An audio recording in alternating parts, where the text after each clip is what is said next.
Kerana pokok iman ini seperti juga pokok yang kita lihat di depan kita, perlu kepada bajanya, airnya, mataharinya, bajanya, dan tak cukup setakat itu, dia perlu dijaga daripada haiwan-haiwan perosak. Maka demikian juga iman dalam diri ini perlu dipantau, dijaga, dikontrol, supaya ia kekal subur dalam diri. Jadi bincangan kita pada malam ni adalah berkaitan dengan peristiwa penting, bagaimana kita nak belajar semangat pengorbanan yang ada pada Nabi-Nabi Allah, khususnya Nabi Ibrahim AS. Sebagai mengambil keberkatan hadis Nabi SAW yang menyuruh kita untuk membaca Al-Quran dalam pertemuan-pertemuan kita. Majtama'a qaumun fi baitin min buyutillah yatluna kitaballah wa yatadarasuna bainahum illa nazalat alaihimur rahmah wa ghashiyatuhumus sakinah wa hafathumul malaika wa zakarahumullahu fiman indah. Yang maksud tidaklah berhimpun satu golongan di rumah Allah untuk membaca ayatnya, memperdengar bersama-sama, melainkan Allah beri kepada mereka ni rahmat dari sisinya. Allah beri pada mereka ni sakinah, iaitu ketenangan, dan Allah muliakan mereka dengan doa para malaikat untuk mereka. Dan Allah muliakan mereka yang keempat, iaitu mendapat sebutan nama-nama mereka di sisinya, di sisi Allah bersama hamba-hambanya yang mulia, itu para malaikat. 4 kelebihan bagi orang yang berkumpul di rumah Allah ini mendengar ayat-ayat Allah SWT. Jadi kita lihat sama-sama ibadah haji, ibadah korban yang Allah SWT nyatakan melalui surah Al-Hajj, iaitulah ayat ke-27 dan seterusnya. A'udzubillahi minasyaitanirrajim. Wa'adhin fin nasi bil haji ya'tuka rijala wa ala kulli dhamir ya'tina min kulli fajjin amiq liyashhadu manafi'a lahum wa yazkuru ismallahi fi ayyamin ma'lumatin ala ma razaqahum min bahimatil an'am fakulu minha wa at'imul ba'isal faqir thumma liyaqdu tafathahum wa liyufu nudhurahum wa liyatawafu bil baitil atiq dzalika wa ma yu'azzim hurumatillahi fahuwa khairul lahu 'inda rabbih wa uhillat lakumul an'am illa ma yutla 'alaykum fajtanibu risa minal awthani wajtanibu qawla zur. Sadaqallahul azim. Dan serulah pada manusia untuk mengerjakan ibadah haji. Nanti mereka akan datangimu dengan berjalan kaki dan dengan menaiki unta yang kurus. Mereka datang dari segenap pelosok alam untuk menyaksikan manfaat-manfaat yang telah disediakan untuk mereka oleh Allah, dan mengingati Allah pada hari-hari yang tertentu di atas kurniaan terhadap mereka dari binatang-binatang haiwan ternak. Maka makanlah daripadanya dan berilah makan kepada orang yang melarat dan orang-orang yang fakir.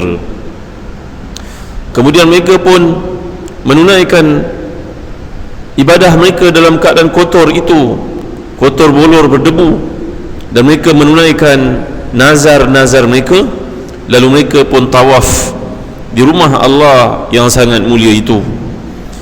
Tuan, ayat ini berkaitan dengan peristiwa berlaku pada zaman Nabi kita Muhammad sallallahu alaihi wasallam, dan setengah ulama mengatakan ia berkaitan dengan Nabi Ibrahim alaihissalam.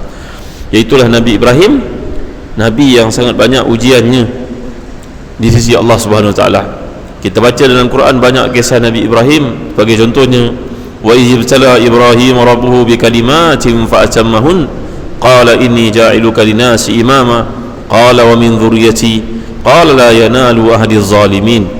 Dalam surah Al-Baqarah Allah menceritakan tentang Nabi Ibrahim ini, Nabi yang sangat banyak mendapat ujian daripada Allah Subhanahu Wa Taala. Walau bagaimanapun segala ujian ini dilalui dengan tabah oleh Nabi Allah Ibrahim. Nabi Ibrahim dicampak ke dalam api. Nabi Ibrahim AS telah pun diduga ketika sampai di Palestin bersama dengan isterinya Sarah. Sarah itu dirampas oleh raja yang zalim. Kemudian Nabi Ibrahim juga diuji Allah, usianya 90 tahun, Allah khatankannya, Allah tumbuhkan uban di kepalanya. Nabi Ibrahim kemudian disuruh Allah untuk membawa isterinya dengan anaknya bernama Ismail itu berpindah ke tempat yang jauh. Segala-gala ujian ini semuanya Nabi Ibrahim hadapi dengan tabahnya, dengan cemerlangnya, tuan-tuan. Kerana itu Allah menyebut Nabi Allah Ibrahim ini, inna Ibrahim kana ummatan qanitan lillah. Nabi Ibrahim ini mempunyai kualiti seperti satu umat. Umat ini kalau kita perhatikan golongan manusia yang ramai, ada cikgu, ada engineer, ada doktor, ada orang yang pakar dalam bidang masing-masing. Kualiti satu umat pada ramai manusia itu ada pada seorang manusia, Nabi Ibrahim alaihissalam.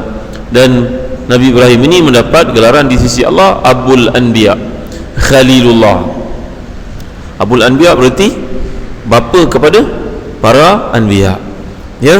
Jadi tuan-tuan rahmati dan dikasihi sekalian, bila kita melihat kisah Nabi Allah Ibrahim ini, Nabi Ibrahim alaihissalam bila selamat dibakar oleh Namrud, maka Nabi Ibrahim telah pun membawa isterinya Sarah pergi ke Palestin. Di Palestin, isterinya telah ditangkap oleh raja yang zalim itu, nak dilakukan sesuatu padanya. Ketika dia bertanya kepada Ibrahim, siapakah kamu? Nabi Ibrahim menjawab, ini aku adalah saudara kepada perempuan ini. Kerana kalau baginda menjawab ini isteriku, maka dia akan dibunuh oleh raja yang zalim itu. Ya. Maka isterinya kemudian cuba untuk diperbudakkan, dipermainkan oleh lelaki, oleh raja yang zalim ini. Tapi Allah telah menjaga wanita yang suci, yang mulia ini. Lalu raja tersebut jam anggotanya, lumpuh dia. Ketika dia nak buat satu yang tidak elok kepada Sarah, Allah jaga Sarah ini. Sekali, dua kali, tiga kali dia cuba, tidak dia mampu. Akhirnya dia mengetahui perempuan ni punya kedudukan, dia menjadi malu, dia pulangkan Sarah kepada Ibrahim yang disangkanya adik-beradik kepada Sarah itu. Dan bersama dengan Sarah diberinya seorang budak hamba yang namanya Hajar. Itu sebab orang-orang Yahudi beranggapan orang-orang Arab ini hina, kerana nenek mereka itu adalah keturunan hamba. Nak dibandingkan dengan nenek mereka, iaitulah orang Yahudi ini berketurunan daripada Nabi Ishaq. Mereka menghasilkan Ishaq anak kepada Sarah. Sarah adalah wanita merdeka yang mulia, sedangkan Ismail adalah ibunya adalah Hajar, wanita hamba yang diberikan oleh raja yang zalim itu. Selepas dia tak berupaya buat apa-apa kepada Sarah, dilepaskan Sarah, dibaginya bersama dengan Sarah ini seorang hamba namanya Hajar. Nampak tuan-tuan? Macam tak nampak dia. Nampak? Ni kisah ni kita kena tahu kisah para anbiya kan. Bila Sarah mendapati dirinya tidak mampu melahirkan anak untuk Ibrahim, maka Sarah menghadiahkan hamba itu kepada suaminya Ibrahim alaihissalam.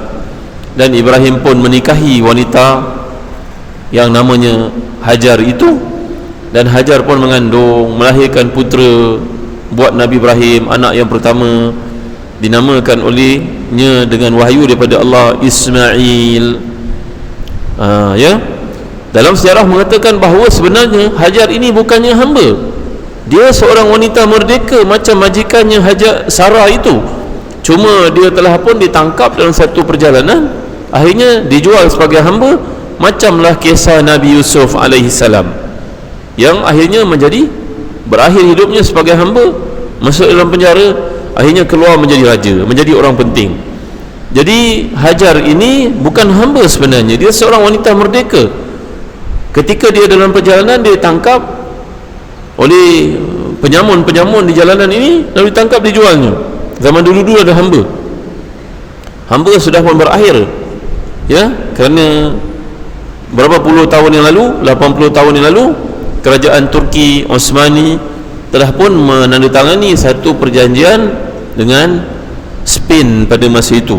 Kiranya zaman dulu Turki ini satu negara yang kuat berkuasa, maka Turki telah buat satu tanda tangan, kira macam PBB lah, tanda tangan bersama dengan Spain. Spain wakil Kristian pada masa itu, negara Kristian terkuat pada waktu itu, untuk menamatkan perhambaan. Jadi selepas itu mana-mana tawanan perang tidak layak dijadikan hamba lagi. Ya, ini satu benda yang diiktiraf oleh Islam, benda yang baik, kerana Islam pun targetnya selepas itu mesti menamatkan perhambaan, sebab hamba adalah benda yang tidak begitu baik dalam Islam. Walaupun Islam tidak mengharamkan, tapi Islam tidak menggalakkan. Itu sebab banyaknya hukuman yang dikenakan dalam Islam adalah pembebasan hamba. Ya, so, contohnya seorang lelaki yang bersama dengan isinya pada siang hari bulan Ramadan, kafarahnya yang pertama ialah bebaskan hamba. Kemudian baru datang puasa 2 bulan berturut-turut. Ya, orang tersilap bunuh orang, bebasannya, kafarahnya adalah hamba juga, bebaskan hamba. Kalau orang itu bersumpah dan tidak boleh melaksanakan sumpahnya, bebaskan hamba juga, tahrir raqabatin. Maka tuan-tuan dimuliakan Allah sekalian, kisah sebenar Hajar untuk pengetahuan kita, Hajar bukanlah seorang wanita hamba. Beliau ditangkap, diperhambakan, diperdagangkan, dijual beli macam Nabi Yusuf AS. Akhirnya jatuh ke tangan majikan yang sangat mulia, iaitu Sarah. Sarah melihat dia tidak mampu melahirkan untuk suaminya anak, maka dihadiahkan wanita muda itu kepada suaminya, namanya Hajar. Dan Hajar yang mengandung dan melahirkan anak namanya Ismail. Ya, dalam hadis menunjukkan bahawa Sarah merasa cemburu melihat pada madunya itu yang asalnya statusnya hamba, dimerdekakan menjadi isteri kepada suaminya, madunya, tiba-tiba madunya itu melahirkan anak lebih awal daripadanya. Dia dalam hati masa cemburu, dalam hadis menyatakan demikian.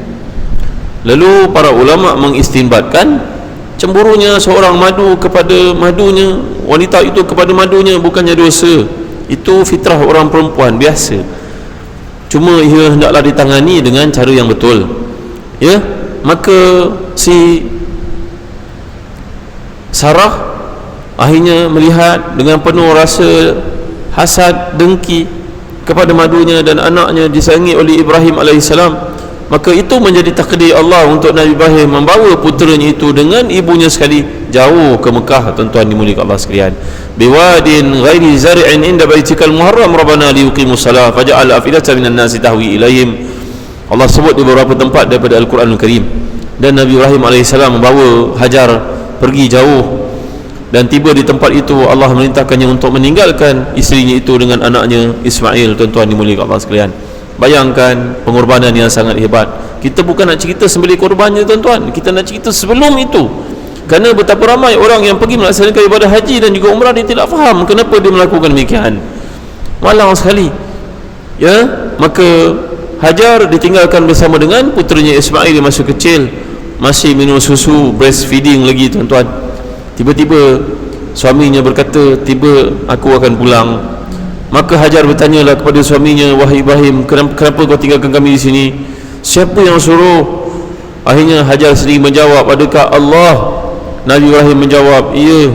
Air mata bergenangan dalam kelopak tuan-tuan, jatuh ke bumi. Itu sebab salah satu nama Makkah ini dipanggil Bakkah. Bakkah itu berarti air mata yang bergenangan dalam kelopak, air jatuh satu persatu. Ibrahim tidak mampu menoleh ke belakang, dia berjalan pantas meninggalkan isterinya dan juga anaknya yang tercinta itu di tempat yang tidak ada manusia tuan-tuan. Imam Ibn Jarir Tabari berkata, sebenarnya Kaabah telah dibina oleh Adam alaihissalam. Pada zaman Nuh berlaku banjir besar, taufan menenggelamkan permukaan bumi kebanyakannya, dan antara yang musnah adalah binaan Kaabah oleh Adam alaihissalam. Maka datang Ibrahim selepas itu untuk memperbaharui binaan yang telah pun ada sebelumnya. Ya, maka dalam hadis mengatakan Nabi Ibrahim menziarahi puteranya itu Ismail beberapa kali. Kali pertama baginda datang untuk menyembelih puteranya itu selepas ia besar, dan Allah ceritakan contohnya surah As-Saffat. Ya bunayya inni ara fil manami anni azbahuk fanzur maza tara qala ya abati fa'al ma tu'mar satajiduni insyaallah minas sabirin. Ya, maka Nabi Ibrahim datang menziarahi puteranya Ismail itu waktu usianya dalam belasan tahun, mungkin 12 tahun atau kurang daripada itu, daripada riwayat berbeza-beza, untuk tujuan menyembelih puteranya. Kalau kita flashback kembali balik semula ketika ibunya tinggal dengan Ismail itu, dia pun berlari-lari di antara bukit Safa dan Marwah bila air dah kering, tak ada lagi dalam simpanan, lari meninjau melihat kalau ada kafilah yang lalu nak minta bantuan minuman. Itu sebab kita melakukan sa'i di antara Safa dan juga Marwah. Dan setiap kali kita berada di atas bukit Safa, kita disunatkan untuk melihat ke arah Kaabah yang berada di kiri kita. Kita baca ayat kan, inna safa wal marwata min sya'airillah faman hajjal baita aw i'tamara fala junaha alayhi tawafa bihima faman tatawwa'a khairan fa innallaha syakirun alim. Kita baca ayat itu ketika naik ke bukit Safa, ya, dan di bukit Safa tu kita akan melihat Kaabah kira-kira berada kat kiri kita. Kita melihat dengan takbir bismillahirrahmanirrahim Allahu akbar walillahil hamd, sekurang-kurang doa kita ke atas bukit Safa. sebagai mengingati Hajar alaihissalam lari kat atas bukit tu, meninjau-ninjau, melihat-lihat puteranya sedang menangis betul-betul dekat Kaabah tu tuan-tuan. Hajar berlari pergi ke Bukit Marwah pula, dan Kaabah berada di kanannya. Dahulu Bukit Safa dan Marwah ini bukan macam kita naik sekarang, ia lebih tinggi daripada itu. Ketika kita melakukan ibadah sa'i di antara Safa dan Marwah, kita digalakkan naik sedikit dekat kaki bukit tersebut. Jangan ngam-ngam kat bawah saja, naik sikit. Kan? Kalau kita naik wheelchair, orang tolak kita, minta dia tolak sikit sampai ke tiang tu. Jangan lebih kurang macam kita ambil wuduk lah. Kita ambil wuduk, lebihkan sikit dekat siku kita ni. Jangan ngam-ngam kat siku saja, takut ada anggota yang terlepas. Betul tuan-tuan? Kalau kita melihat kadang-kadang anak-anak muda pada hari Jumaat mengekat sembahyang, nak sembahyang Jumaat, ramai wuduknya tidak sah tuan-tuan. Dia lalu je macam tu tangan dia. Tengok, kaki je begitu je dulu. Nak tegur kan takut tak berapa kena pula. Agaknya dia dah ambil wuduk kat office kot, itu tajdid je, kita anggap begitu. Kesian ramai yang wuduknya tidak sempurna tuan-tuan. Kalau wuduk dia tak sempurna, macam mana sembahyangnya nak sempurna, macam mana doa dia nak dimakbulkan. Baik, kita kembali kepada kisah bagaimana kita sa'i di antara Safa dan Marwah. Kita mengingati peristiwa penting ini ketika Hajar berlari-lari di atas dua bukit itu, meninjau-ninjau, melihat-lihat. Kalau ada orang lalu nak minta bantuan kerana minuman sudah pun kering, anaknya sedang menangis-nangis dahaga tuan-tuan, berlari-lari 7 kali di tempat itu. Itu sebab kita melakukan ibadah sa'i. Tiba-tiba Allah Subhanahu wa taala utuskan malaikat dalam satu riwayat, dan malaikat itu memukul sayapnya ke bumi di kaki Ismail yang sedang meronta-ronta. Terpancarlah air dan dipanggil dengan nama Zam-Zam. Setengah riwayat mengatakan putera itu yang menendang-nendang kawasan itu, maka Allah pancarkan air di situ. Berlarilah perempuan ini, kebingungan melihat air keluar, dengan penuh rasa syukur kepada Tuhannya. Beliau mengepung air yang keluar itu. Sabda Nabi SAW mengulas peristiwa ini, kalaulah Hajar membiarkan air itu tidak dikepung, tentulah ia menjadi sungai yang mengalir sampai ke hari kiamat. Ini ulasan Nabi kita Muhammad SAW terhadap peristiwa yang berlaku. Kemudian bila air ada di situ, burung pun datang, dan suku Arab Jurhum yang lalu di kawasan itu melihat burung menandakan adanya air. Mereka pun melihat ada perempuan dengan puteranya, minta izin dari mereka untuk duduk sebagai tamu di situ. Akhirnya kekal duduk kat situ. Ismail pun membesar jauh dari perhatian ayahnya Ibrahim yang berada di Palestin. Jaraknya 1000 batu lebih tuan-tuan, Mekah ke Palestin, jauh. Ya, Masya Allah, Tabaraka wa Ta'ala. Kalau Mekah pergi ke Madinah ada 500 km, Madinah pergi ke Jordan lagi 800, lagi 1000 km. Jordan pergi ke Baitul Maqdis lagi berapa ratus kilometer tuan-tuan, lebih pada 1000 batu tuan-tuan. Dan pada masa itu Nabi Ibrahim berjalan kaki datang. La ilaha illallah Muhammadur Rasulullah. Masya Allah, Tabaraka wa Ta'ala. La ilaha illallah, la hawla la quwwata illa billah. Nabi Ibrahim ini dikurniakan Allah berbagai-bagai ujian dalam hidup. Orang-orang saleh menganggap ujian itu satu anugerah. Seseorang mereka menerima ujian macam kita menerima nikmat pada hari ini tuan-tuan. Inna ahadahum la yubtala biwala'in. Seorang itu merasakan ujian berat dalam hidupnya, bergembira dia dengan ujian itu macam kita bergembira mendapat nikmat pada hari ini tuan-tuan dimuliakan Allah sekalian. Apa nikmat kita dapat? Contohnya gaji kita, bonus kita bos bagi 10 bulan, macam gembira tak? Allahu Akbar. Gaji 5,000, tiba-tiba diumumkan bonus 10 bulan. Gembiranya bukan kepalang, rasa macam nak terbang. Orang-orang saleh menerima musibah dalam hidupnya macam kita menerima kurnia tuan-tuan, macam kita menerima anugerah. Allahu Akbar, Masya Allah, Tabaraka wa Ta'ala.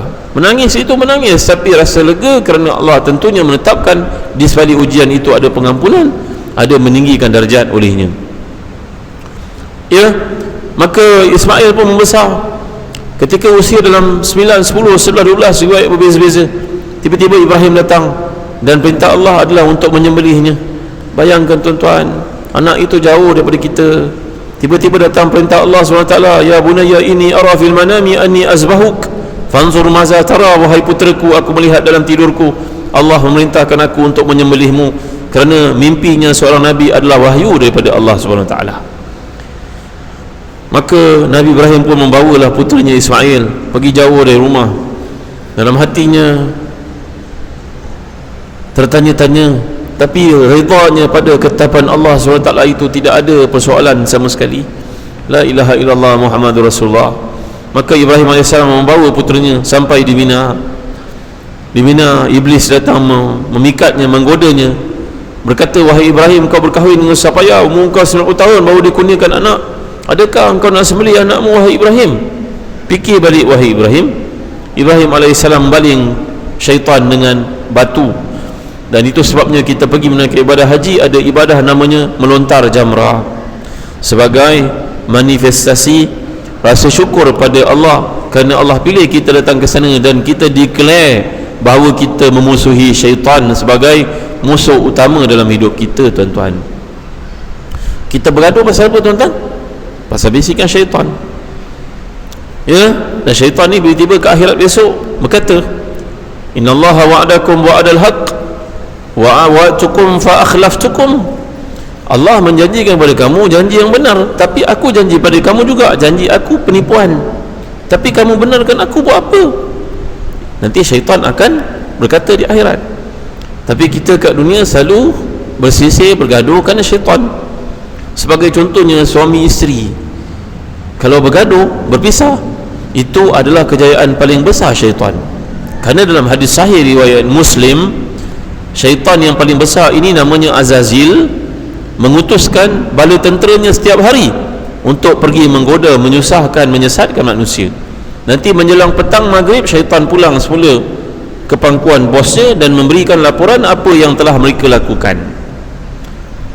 Seseorang syaitan itu berkata kepada bosnya, hari ini saya berjaya menyebabkan fulan itu bergaduh dengan temannya, bagus, duduk. Yang kedua pula berkata, wahai bos, hari ini saya berjaya menyebabkan orang itu syirik pada Allah, duduk, bagus. Lagi engkau apa? Hari ini saya berjaya menyebabkan mereka berjudi, bagus. Tiba-tiba muncullah seekor syaitan berkata kepada bosnya, wahai bos, hari ini saya buat satu kejayaan. Apa kejayaan kau buat? Saya berjaya memecah belakan suami dengan isteri itu, sehingga saya tidak meninggalkan mereka, melainkan mereka telah bercerai. Maka syaitan berkata, bagus, bagus, main kau duduk sini. Naam, anta, engkau lah yang paling bagus, main duduk sini. Ini kerja syaitan, tuan-tuan dimuliakan Allah sekalian.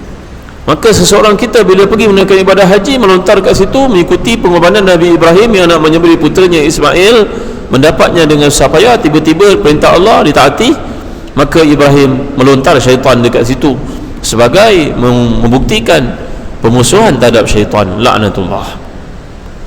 Nabi Ibrahim jalan lagi ke depan dengan puteranya Ismail 450 meter ke depan.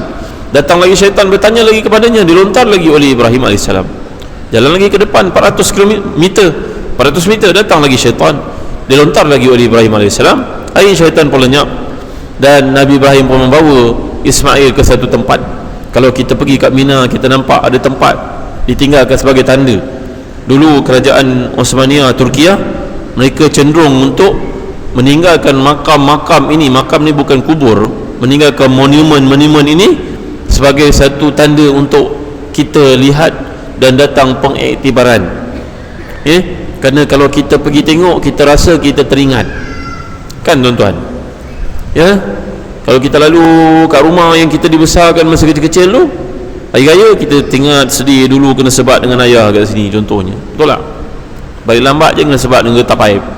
Saya tu tuan-tuan kan, nampak kat sini teringat dulu dengan kawan jatuh basikal, teringat tuan-tuan. Maka kerajaan Islam Osmania ada jasanya banyak pada umat Islam.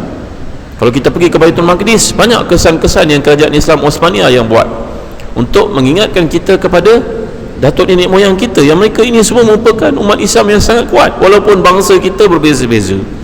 Ya tuan-tuan. Maka Nabi Ibrahim akhirnya nak menyembelih puteranya itu. Puteranya berkata dalam satu riwayat oleh Al-Imam Asyuti dalam Ad-Durrul Mansur ketika menghuraikan ayat-ayat dari surat As-Saffat, wahai ayahanda nak sembelih saya, insya-Allah saya akan jadi orang yang sabar, tapi pusingkanlah kepala saya biar melihat ke bumi, saya tak melihat muka ayahanda, nanti ayahanda pun tak tergamak nak sembelih saya. Tuan-tuan, Cuba kita bayangkan kalau seseorang kita pun kena buat perkara yang sama sebagai membuktikan iman kepada Allah. Kalau ada anak lelaki, kena sembelih anak lelaki tu. Kalau anak lelaki ramai tak apa, anak lelaki tu seorang je. Pegang pisau tu. Aman, Allah suruh Abah sembelih Aman kat sini. Aman ni, Aman duduk diam nak jangan bergerak. Sanggup tuan? Aman tu tengok ayah ni. Ayah, daripada ayah sembelih saya, baik saya sembelih ayah. Kerana ayah banyak dosa, saya tak ada dosa. Tuan-tuan dimuliakan Allah sekalian. Tapi perintah Allah ni wajib ditaati oleh seorang Nabi. Lalu wafadainahu bizibhin azim. Ketika Ibrahim letakkan pisau itu, kami tukarkan anaknya itu, digantikan dengan kambing. Kambing yang pernah disembelih oleh putera kepada Nabi Adam ribuan tahun sebelum itu, Allah gantikan Ismail. Ismail diangkat oleh malaikat, dipulangkan ke pangkuan ibunya, tidur dia. La ilaha illallah Muhammadur Rasulullah. Maka Nabi Ibrahim pun diwahyukan oleh Allah untuk menyembelih kambing itu. Rupanya kambing yang telah pun dikorbankan oleh Habil, dalam peristiwa pertaruhan Habil dengan Qabil, Allah simpan kat syurga untuk diturunkan bagi menggantikan satu peristiwa yang besar. Wa fadainahu bizibhin azim. Kami gantikan Ismail dengan seekor sembelihan yang sangat unggul. Itu sebabnya tuan-tuan, kita kalau nak sembelihlah haiwan yang paling cantik, yang paling gemuk, yang paling sihat. Ada kalangan sahabat Nabi, mereka tidak mampu sembelih. Mereka tidak mampu sembelih kerana kemiskinan. Maka mereka tak mampu nak beli satu bahagian daripada lembu. Sekarang berapa satu bahagian lembu? 700 satu bahagian 700. Allahu Akbar. Tak semua orang mampu tuan-tuan. Kambing mungkin lebih mahal daripada itu, seekor kambing kan. Maka para sahabat, ada kalau mereka yang tak mampu, yang miskin, macam Abu Zar miskin tuan-tuan. Maka diriwayatkan ada asar para sahabat yang miskin ini kerana nak mengenang pada hari korban adalah hari disyariatkan tumpahnya darah untuk berkorban, mereka tidak punya wang, tidak punya kesempatan, mereka sembelih ayam jantan mereka yang paling cantik tuan-tuan. Bukan untuk korban tapi untuk menyahut panggilan Allah pada itu. Ya Allah, aku tak mampu lah ya Allah, satu bahagian lembu aku tak mampu, aku tak ada, aku tak mampu. 700 aku tak mampu, itu gaji aku sebulan ya Allah, aku tak mampu. Ada sebagian orang macam tu. Nak buat macam mana tuan-tuan? Kita cakap masuklah tiap-tiap bulan installment, dia tiap-tiap bulan yuran anaknya pun tertunggak tuan-tuan. Jangan kita fikir semua orang senang. Betul kan tuan-tuan? Ada orang tak mampu. Maka ada para sahabat, mereka tidak mampu untuk menyembelih lembu ataupun kambing pun tidak mampu, lembu pun tidak mampu, maka mereka menyembelih ayam jantan mereka, sebagai menyahut suruhan Allah pada hari itu berkorban.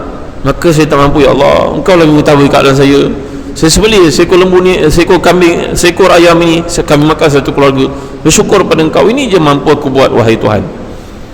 Tapi jangan kita tengok pada hari ini pula tuan-tuan, ambil pula ni sebagai alasan. Kereta bayar sebulan ribu-ribu, tak mampu juga, nak kena ketuk tuan-tuan. Kan setiap bulan langgan hiburan beratus-ratus, dengan unify-nya, dengan macam-macam benda lagi kat rumah, piring terbang tergantung kan, beratus-ratus. Tiba-tiba hari korban tak sempat, tak mampu. Ni mana nak kena ketuk tuan-tuan. Ini maksudnya orang yang terlalu daif, yang miskin. Maka ada para sahabat dia begitu kerana terlalu miskin. Maka tuan-tuan dimuliakan Allah sekalian, Ibrahim AS pun pulang. Ibrahim datang menziarahi puteranya kali kedua. Dalam hadis yang sahih menceritakan bahawa ketika itu Ismail sudah pun meningkat dewasa dan sudah berkahwin. Rupa-rupanya isterinya itu tidak layak kekal sebagai teman dalam hidup seorang yang akan menjadi Nabi. Maka Allah mengutuskan Ibrahim untuk melihat perilaku perempuan tersebut. Ternyata perempuan itu tidak redha dalam kehidupannya. Ketika ditanya oleh Ibrahim yang datang ziarah, dia tidak tahu itu pak mentuanya, tak pernah jumpa. Maka perempuan itu berkata, isteri Ismail berkata, hidup kami susah, suami kena buat kerja banyak. Ini mengadu kepada seorang lelaki. Bila ditanya, maka Ibrahim pun berkata kepada perempuan tersebut, menantunya, wahai anak, wahai perempuan muda, nanti kalau suami balik, cakap pada dia, tukarlah bendul rumah. Bendul tu maknanya dia tuan-tuan. Akhirnya Ismail pun pulang. Wahai abangku, suamiku, tadi ada seorang lelaki tua datang, janggutnya putih, serba putih, diucapkan salam pada abang. Dia pun bertanya banyak benda. Akhirnya dia pesan pada abang, tukarlah bendul rumah. Maka Ismail pun leka-leka faham, maksudnya itu ayahandanya datang untuk melihat apakah mampu perempuan ini menjadi isteri seorang Nabi. Maka Ismail berkata kepada isterinya, wahai isteriku, aku bebaskan, aku lepaskan kerana Allah. Pergilah kamu, aku ceraikan kamu kerana Allah. Tuan-tuan, ini atas perintah Allah Subhanahu Wa Taala. Kita baca dalam hadis, ada satu peristiwa berlaku pada zaman Abu Bakar As-Siddiq radhiyallahu an. Beliau menjadi khalifah, orang kuat di kanannya adalah Umar Khattab radhiyallahu an. Umar Khattab ini mempunyai ramai anak lelaki. Salah seorang daripada anak lelakinya itu mempunyai isteri yang sangat cantik. Dan Umar Khattab radhiyallahu anhu mendapati anak lelakinya itu kerap kali lambat datang sembahyang kerana disibukkan oleh isterinya yang jelita itu. Sehinggalah pada satu hari Sayyidina Umar Khattab radhiyallahu anhu balik daripada sembahyang Jumaat, dia mendapati anaknya itu tidak hadir sembahyang Jumaat, tuan-tuan. Dalam Islam, kalau orang ini baru berkahwin, dia dibenarkan untuk tidak datang sembahyang berjemaah selama 2 minggu. Ada kelonggaran, ada MC, tuan-tuan. Ini hukum dalam Islam. Ini hukum, kita hukum. Walau bagaimanapun sembahyang Jumaat tetap kena hadir. Nampak? Jadi yang berlaku dalam hidup putera Sayyidina Umar ini, salah seorangnya, dia isterinya terlalu cantik, dia tak pergi sembahyang Jumaat. Sayyidina Umar balik, Sayyidina Umar tanya, kau tak pergi sembahyang Jumaat? Ayah anda dah habis sembahyang Jumaat ke? Ya, dah habis. Sayyidina Umar sangat marah. Sayyidina Umar berkata kepada puteranya, itu lebih baik engkau ceraikan isteri kau. Tuan-tuan, anak ini pergi merujuk kepada Sayyidina Abu Bakar As-Siddiq radhiyallahu an. Sayyidina Abu Bakar berkata, wahai anakku, anak Sayyidina Umar ni anak dia jugalah, dia anggap begitu. Wahai anakku, bapa engkau ini Nabi telah sabdakan, kalau ada Nabi inilah orangnya. So kata-kata dia betul. Baiklah kau ceraikan isterimu. Allah, tuan-tuan, ini jadi satu hukum dalam Islam, tuan-tuan. Kalau bapa itu soleh macam Sayyidina Umar, kata-katanya mesti diikuti oleh anak, kalau bapaknya soleh. Tapi kalau bapaknya subuh pun bangun lambat, tak wajib taat lah, tuan-tuan. Kalau bapaknya rokok pun tak lekang, suruh anaknya ceraikan menantu, itu hanyalah kerana emosinya, tak boleh dipatuhi. Tidak masuk dalam derhaka kepada bapa kalau bapa suruh ceraikan isteri, sedangkan bapa itu bukannya orang soleh, tidak wajib taat. Ada orang dia silap faham, dia baca kisah ini, tengok ni, Sayyidina Umar suruh anak diceraikan isteri, maka kita pun hari ini boleh buat begini. Tak ada, tuan-tuan. Veto ni tak ada, tuan-tuan. Ini khusus untuk bapak-bapak yang soleh. Sayyidina Umar menyuruh puteranya, kau ceraikan bini kau, kerana bini kau tak pergi sembahyang Jumaat dia. Tuan-tuan dimuliakan Allah sekalian, selepas menceraikan isterinya itu, dia ni macam orang mati kutu, tuan-tuan. Putera ini hidupnya macam orang hilang arah tuju. Cintanya sangat pada isteri itu, dan isterinya pun susah, tuan-tuan, kurus badannya. Akhirnya Abu Bakar berkata pada Umar Khattab radhiyallahu anhu, wahai Umar, kesian anak engkau, kau maafkan dia lah. Itu kes dia dengan Allah, mudah-mudahan Allah terima taubat dia, tak pergi sembahyang Jumaat. Suruh dirujuk balik isterinya. Sayyidina Umar dengar cadangan mentornya Abu Bakar, maka barulah dibenarkan untuk rujuk balik semula isteri tersebut, tuan-tuan. Ini powernya bapa yang saleh, tuan-tuan. Baik, kembali kita kepada kisah Nabi Ibrahim AS. Nabi Ibrahim pun datang kali berikutnya selepas Ismail berkahwin dengan isteri yang baru, dan dia bertanya kepada wanita tersebut, menantunya, bagaimana kedudukanmu, bagaimana suamimu? Jawapan isteri itu ternyata menampakkan kematangan imannya, tuan-tuan. Iman ni kadang-kadang tak boleh diwarisi, tuan-tuan. Bapa saleh, anak belum tentu lagi. Kadang-kadang bapa hanyut tapi anaknya baik, tuan-tuan, dimuliakan Allah sekalian. Baru ini tadi saya duduk bersama dengan seorang guru sekolah rendah agama SRE. Dia berkata kepada saya, Ustaz, saya tak ada pendidikan agama, Ustaz, tapi budak-budak sekolah rendah ni saya jaga, Ustaz. Saya kongsi sikit dengan Ustaz pengalaman-pengalaman ni. Mudah-mudahan Ustaz boleh cadangkan kepada orang Islam di luar sana lah, kerana Ustaz pendakwah. Baik, cerita saya kata.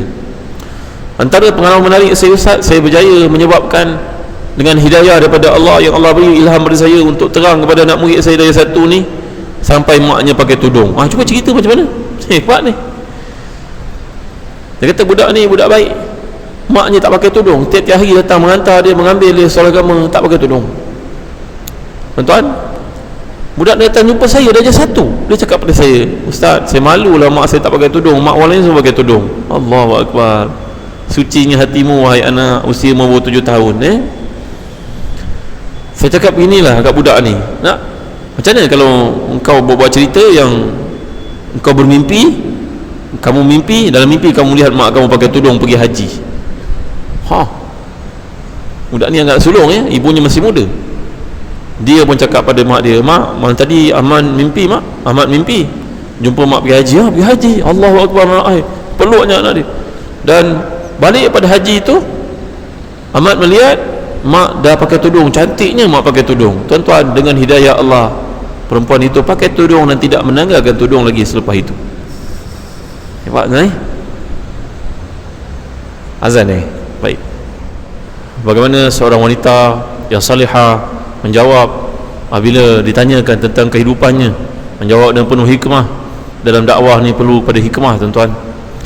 Kan itu ustaz ni tadi berkata dengan saya bahawa ada kalangan anak-anak yang pergi ke sekolah ni, ibu bapanya tidak salat. Sebagai contohnya, bila balik waktu maghrib, semuanya kepenatan duduk depan TV menonton televisyen lepas maghrib. Yang beritahu ni anak baru darjah 1. Maka ustaz yang mulia mengajar kat SRE ni, tuan-tuan, ustaz-ustaz kita yang belajar mengajar anak-anak sekolah rendah ni berkata, anak ini bertanya, cik ustaz, macam mana nak mengatasi masalah ibu ayah yang tak salat? Kesedarannya pada usia 7 tahun, tuan-tuan. Allahu Akbar, Masya Allah, Tabaraka wa Ta'ala. Maka ustaz ini mengatakan kepada dia, kalau kamu bentangkan sejadah di depan mereka, tentu mereka marah kan? Jangan ambil tindakan macam tu, nak. Pergilah dalam bilik berdekatan dengan kawasan ibu ayah menonton televisyen sampai terlepas waktu maghrib ini, semayanglah. Cubalah baca sekuat yang kamu mampu. Lama kelamaan ibu dengan ayahnya, suami isteri ni merasa malu, pelik melihat anaknya. Baru darjah 1 dah semayang, yang kita ni usia dah berapa tak semayang. Akhirnya isteri berkata pada suami, abang pergilah semayang dia, sian dia seorang. Habis awak tak semayang. Akhirnya tuan-tuan, satu rumah semayang, tuan-tuan. La ilaha illallah Muhammadur Rasulullah. Hebatnya, tuan-tuan ni. Sampai akhirnya ustaz yang mulia ni bercerita, ada anak-anak ni ustaz, saya jaga daripada 1, sekarang mereka dah tingkatan 5. Dah tingkatan 5 masih datang jumpa saya, bercerita tentang pengalaman-pengalamannya daripada dia kecil sampai dia balik. Kan anak-anak bila balik lain pula, meronta-ronta dalam dirinya semangat, sifat kelakian itu, tuan-tuan, melihat orang melakukan perkara tertentu. Tambahan pula zaman fitnah pada hari ini, orang menonton yang bukan-bukan di Facebook. Semua orang menontonkan auratnya tanpa sedikit pun rasa malu. Maka anak muda ni bertanya kepada saya, macam mana ustaz nak mengatasi masalah syahwat ustaz? Tak boleh tengok orang perempuan ustaz. Nak kahwin tak boleh lagi, usia baru 15-16 tahun, kan, 17 tahun.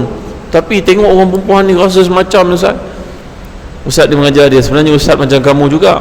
Kamu banyakkan aktiviti, benda-benda yang baik-baik. Kalau dapat puasa sangat bagus.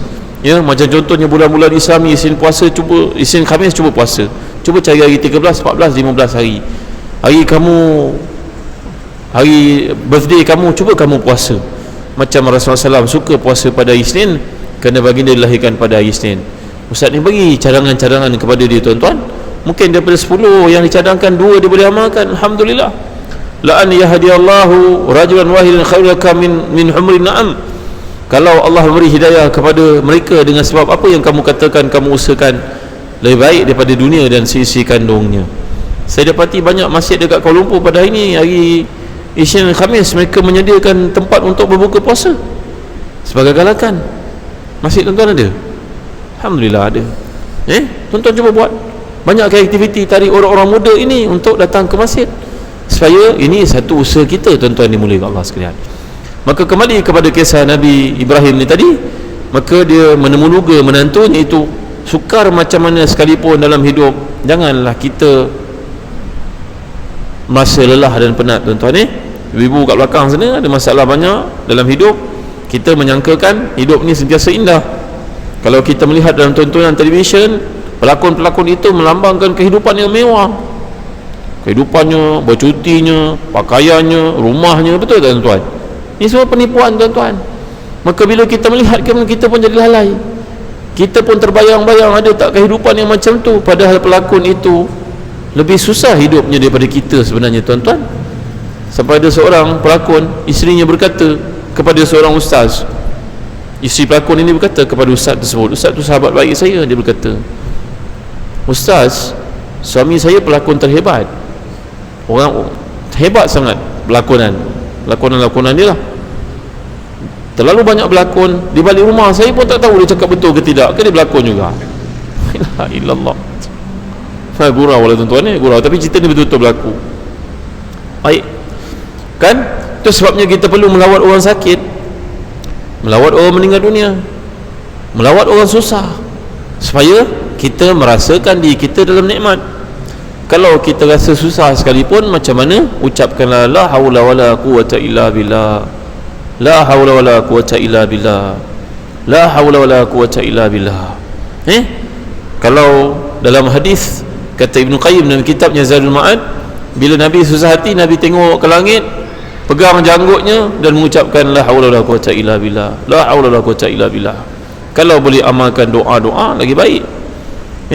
Macam contohnya doa ketika kita mengalami stres, Allahumma inni abduk ibnu abdik ibnu amatik nasiyati biyadik madin fiya hukmuk adlun fiya qada'uk as'aluka Allahumma bi kulli ismin huwa lak samaita bihi nafsak aw anzaltahu fi kitabik aw 'allamtahu ahadan min khalqik aw ista'sarta bihi fi 'ilmi al-ghaibi 'indak an taj'al al-Qur'an al-'azim rabi'a qalbi wa nura sadri wa jala'a huzni wa zahaba hammi wa ghammi.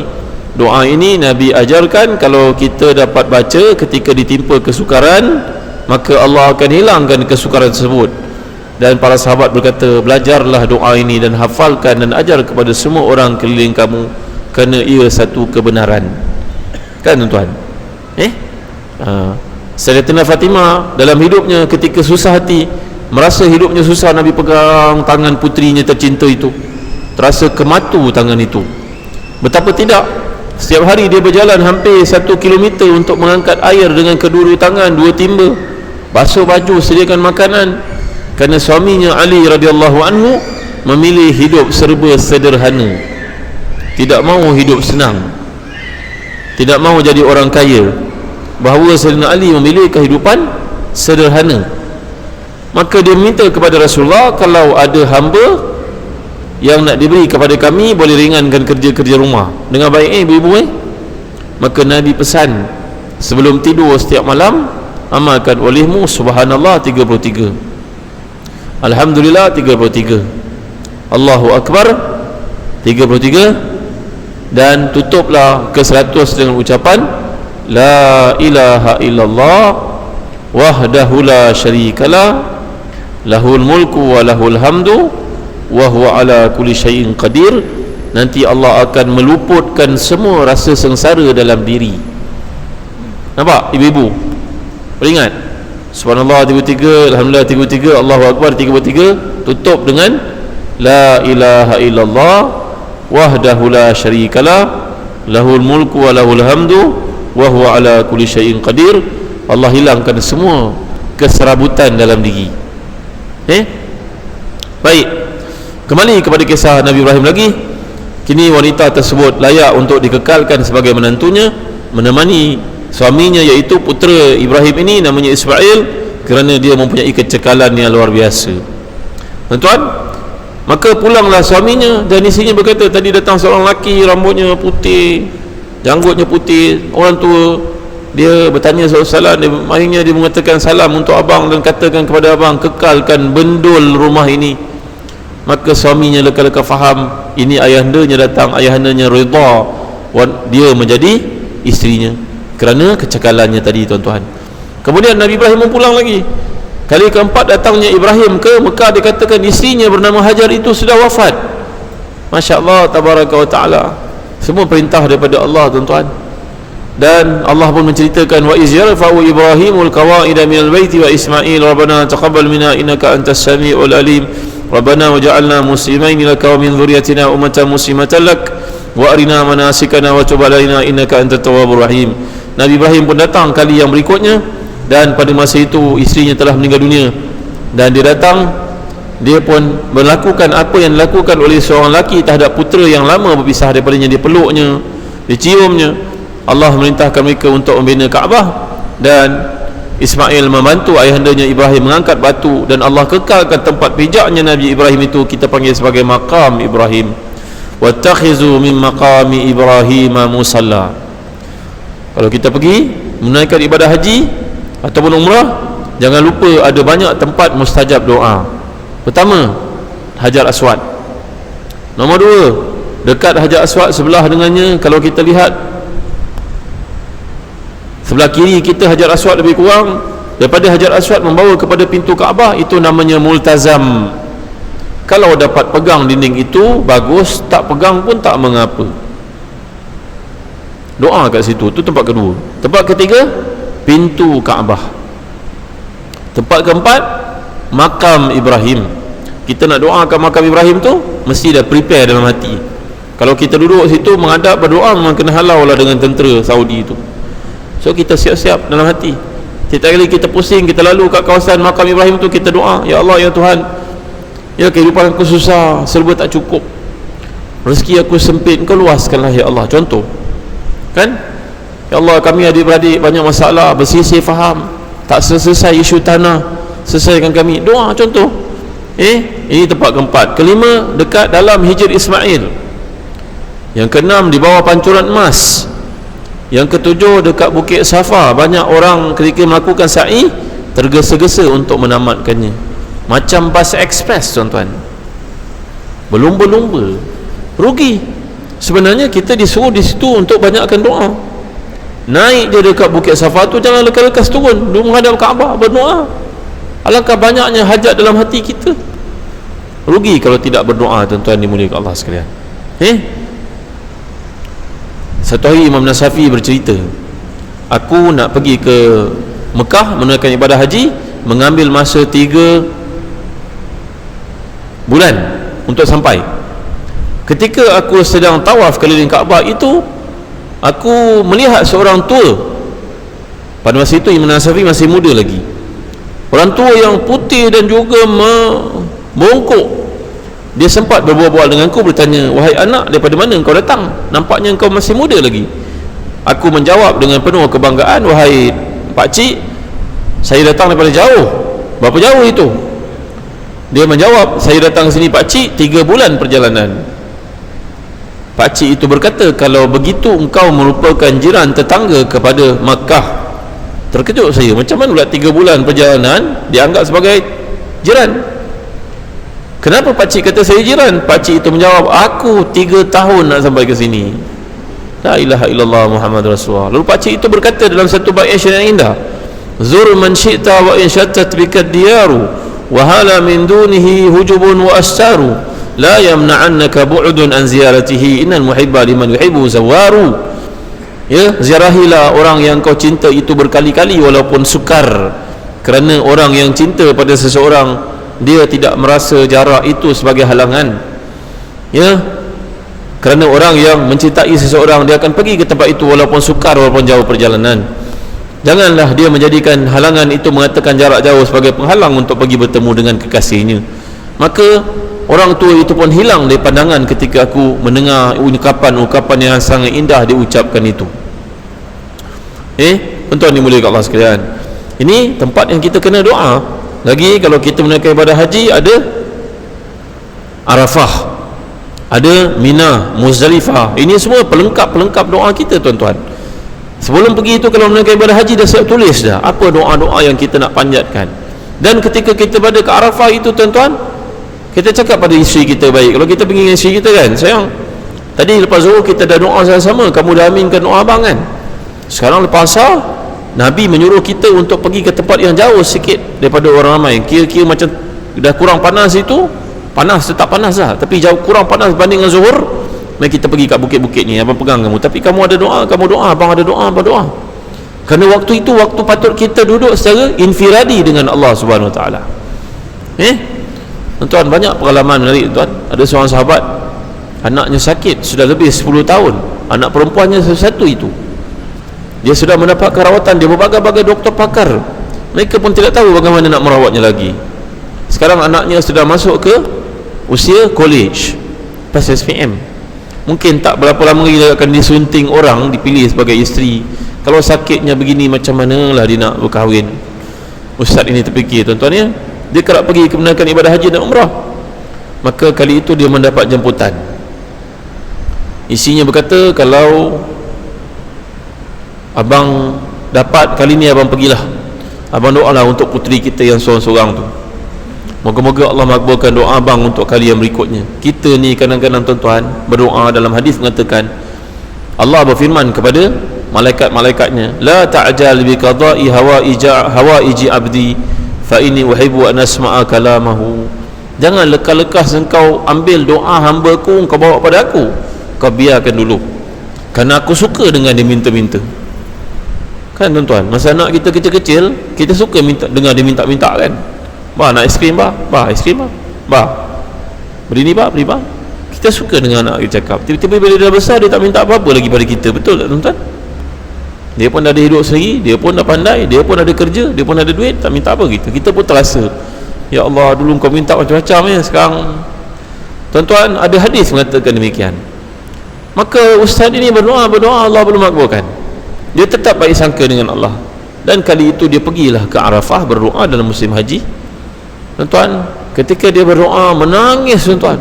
Dia pun dah tak tahu air mata ke apa, atau mempeluh, bercampur semua. Janggutnya basah, jubah dia, kain ihramnya basah habis, dia pun tak tahu. Tiba-tiba dah dekat maghrib, dia menamatkan doanya, wassallallahu ala sayyidina Muhammad wa ala alihi wasallam. Ya Allah, tiba-tiba muncullah seorang perempuan berpurda yang dia tak nampak daripada mana datang. Perempuan itu berkata, ni ustaz ni orang saleh, saya cerita pada tuan Dia pun datang kepada sahabat ni, yang berkata, kamu tadi berdoa untuk anak kamu, aku dengar. Oh ya ke? Dia cakap dalam bahasa Arab. Tadi aku doa dalam bahasa Melayu, macam mana kau faham? Ni orang Arab, perempuan Arab. Aku faham apa kau cakap. Wahai Muslim, wahai hamba Allah, ini air Zam-Zam. Kau ambil air Zam-Zam ni, kau balik, kau bagi anak kau minum. Ustaz Imam, Allahu Akbar. Dia pun ambil, pegang-pegang, dia tengok perempuan itu sudah hilang dari pandangannya tuan-tuan. Dia balik ke Malaysia, dan dia bagi anak dia minum air ini. Sekarang alhamdulillah anaknya sudah lebih 10 tahun peristiwa itu berlaku. Anaknya sudah berkahwin, dan penyakit yang doktor pun tak tahu apa puncanya itu tuan-tuan, penyakit dikatakan penyakit saraf, penyakit itu, penyakit ini, semuanya hilang. Maka nasihat saya kepada orang-orang Islam yang nak pergi, bulatkan tekad kita untuk berdoa, apa sahaja Allah akan makbulkan. Kerana dalam hadis mengatakan, innal hujaj wal mu'tamirun wufudullah in da'awuhu ajabalahum wa in istaghfaruhu ghafara lahum. Orang pergi menunaikan ibadah haji dan umrah dipilih oleh Allah, maka hendaklah dia banyakkan doa, kerana Allah tidak akan hampakan dia. Macam tu mafhum daripada hadis ini. Tuan-tuan, yang terakhir saya sebut kepada tuan-tuan, kemudian ya, Nabi Ibrahim AS bina bersama-sama dengan puteranya Ismail. Ada banyaklah kelebihan yang saya nak sebut, mungkin tak sempat tuan-tuan. Pengorbanan-pengorbanan. Kalau tuan-tuan pergi menunaikan ibadah haji dan umrah, minumlah air Zam-Zam sebanyak-banyaknya. Kerana dalam hadis mengatakan air Zam-Zam ni akan habis bila dekat dengan kiamat. Maka minumlah air Zam-Zam sebanyak-banyaknya. Imam Syafi'i berkata, aku telah mencuba beberapa kali minum air Zam-Zam dengan niat bertambah ilmu, maka Allah tambahkan ilmu aku. Imam Syafi'i berkata itu. Aku minum air Zam-Zam untuk berniat bertambah ilmu, aku Rabbi zidni ilma, maka Allah tambah ilmu aku. Dan ramai orang minum air Zam-Zam dengan niat untuk sembuh, Allah sembuhkan. Ada orang kata dalam hadis mengatakan Nabi minum air Zam-Zam berdiri, maka hendaklah kita minum dalam keadaan berdiri. Pandangan ini salah sebenarnya. Nabi minum berdiri kerana darurah, kerana tidak ada peluang untuk duduk memandangkan ramainya orang kat situ. Macam kita pergi event apa-apa kat hotel khusus, mereka sediakan minuman, tak ada sediakan tempat duduk, maka minumlah berdiri.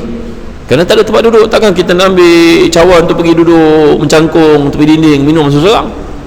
Tak, ini tidak tepat. Jadi kalau dia tak beri kursi, minumlah berdiri. Bukan kita nak berbangga-bangga, tapi tiada tempat untuk duduk macam Nabi kita SAW. Tapi kalau diberi peluang untuk duduk, ada tempat duduk yang proper, duduk itu beradab, namanya sunnah. Tuan-tuan